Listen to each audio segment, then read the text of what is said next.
আজকে আমরা বলতে চাই দেশের স্বাধীনতা সার্বভৌমত্ব আমরা রক্ষা করবই। আমাদের বুকের শেষ রক্তবিন্দু দিয়ে হলো আমরা বাংলাদেশের স্বাধীন সার্বভৌমত্ব রক্ষা করব। দর্শক, কেন্দ্রীয় শহীদ মিনারে প্রতিবাদ কর্মসূচিতে অংশ নিতে জড়ো হচ্ছেন বিভিন্ন মেডিকেল কলেজের শিক্ষার্থী এবং চিকিৎসকরা। আপনারা দেখছেন কেন্দ্রীয় শহীদ মিনারে সর্বস্তরের যে চিকিৎসক ও শিক্ষার্থীরা তারা গতকাল যে একটি কর্মসূচি ঘোষণা করেছিলেন, সেই কর্মসূচির অংশ হিসাবে কিন্তু তারা প্রতিবাদ কর্মসূচি জানাতে শহীদ মিনারে জড় হয়েছে। আপনারা দেখছেন যে এখানকার আশপাশের যে মেডিকেল কলেজের শিক্ষার্থীরা রয়েছেন এবং আমরা দেখেছি বেশ কয়েকজন চিকিৎসকও তারা কিন্তু এই মুহূর্তে এখানে শহীদ মিনারে উপস্থিত হয়েছে। আপনারা দেখছেন এই বৈরী আবহাওয়ার মধ্যেও কিন্তু শিক্ষার্থী এবং চিকিৎসকরা তারা এখানে জড়ো হয়েছেন এবং তারা কিন্তু তাদের প্রতিবাদ কর্মসূচিতে অংশ নিয়েছেন। যদি দেখাতে চাই মেডিকেলের যে শিক্ষার্থী এবং চিকিৎসকরা রয়েছেন তারা কিন্তু এখানে বক্তব্য রাখছেন।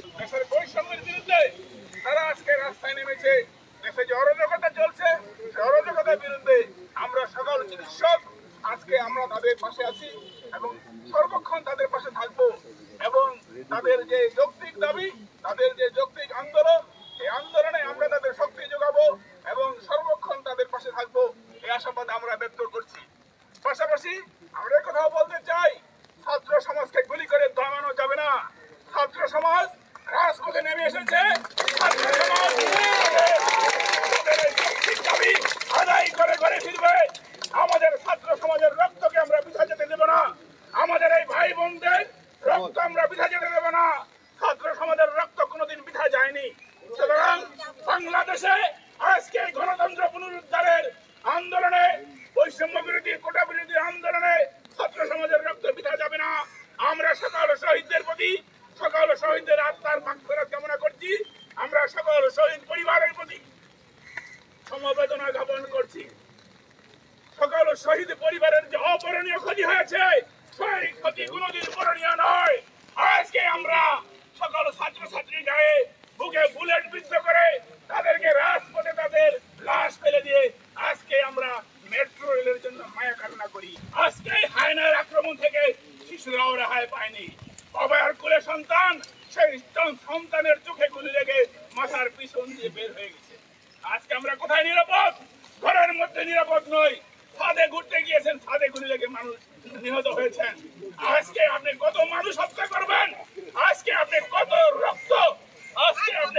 রক্ত নেওয়ার পরে আপনার সেই শান্তি পাবে?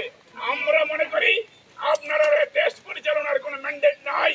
আপনি ভালোই ভালোই বিদায় হয়ে যান। আজকে আমরা বলতে চাই দেশের স্বাধীনতা সার্বভৌমত্ব আমরা রক্ষা করবই। আমাদের বুকের শেষ রক্তবিন্দু দিয়ে হলো আমরা বাংলাদেশের স্বাধীন সার্বভৌমত্ব রক্ষা করব। আজকে দেশের স্বাধীনতা সার্বভৌমত্ব বুলন্দিত। আজকে আমাদের প্রাণের সেনাবাহিনী, যাদের উপরে আমাদের ভরসা, যারা আমাদের স্বাধীনতাকে রক্ষা করবেন, সেই প্রাণের সেনাবাহিনী আজকে আমাদের ছাত্র জনতার উপর গুলি ছুড়েছে। আমরা আশা করব ভবিষ্যতে আমাদের প্রাণের সেনাবাহিনী এই বন্দুকের নল ঘুরিয়ে দিবেন এবং স্বৈরাচারের দিকে ঘুরিয়ে দিবেন।